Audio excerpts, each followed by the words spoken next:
இல்லறவியல் இல்வாழ்க்கை.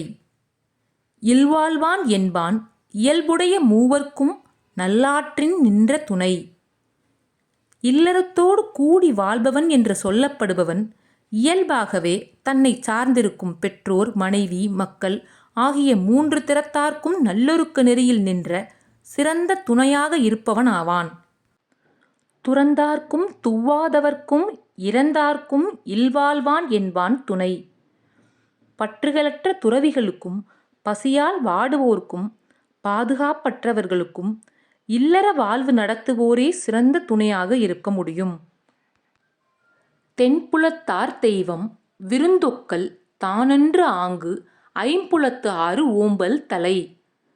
இறந்து தென்திசையில் வாழ்பவர்கள் தேவர்கள், விருந்தினர், சுற்றத்தார் தான் என்னும் 5 பேருக்கும் செய்ய வேண்டிய அறத்தை தவறாமல் செய்வதே சிறப்பு.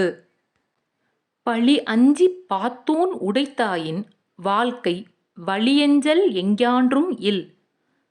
பொருள் சேர்க்கும் பொழுது பழிக்கு அஞ்சி சேர்த்து செலவு செய்யும் பொழுது பகுந்து உண்பதை மேற்கொண்டால் அவ்வாழ்க்கையின் ஒழுங்கு எப்போதும் குறைவதில்லை. அன்பும் அறனும் உடைத்தாயின் இல்வாழ்க்கை பண்பும் பயனும் அது. இல்லற வாழ்க்கையானது அன்பினையும் அறத்தினையும் உடையதாக இருக்குமே ஆனால் அதுவே இல்லறத்தின் பண்பும் பயனும் ஆகும். அறத்தாற்றின் இல்வாழ்க்கை ஆற்றின் புறத்தாற்றில் போவோய் பெறுவதெவன்.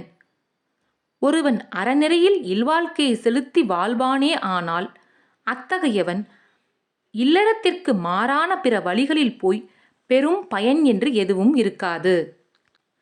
இயல்பினான் இல்வாழ்க்கை வாழ்பவன் என்பான் முயல்வாருள் எல்லாம் தலை.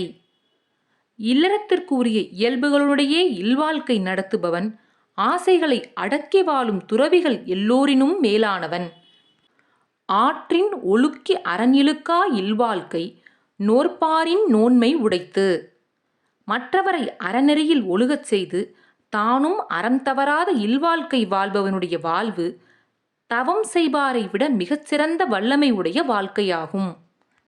அரண் எனப்பட்டதே இல்வாழ்க்கை அஃதும் பிறன் பழிப்பதில்லாயின் நன்று. அறம் என்று சிறப்பித்து சொல்லப்பட்டது இல்வாழ்க்கையே. அதுவும் மற்றவன் பழிக்கும் குற்றம் இல்லாமல் விளங்கினால் மேலும் நன்மை.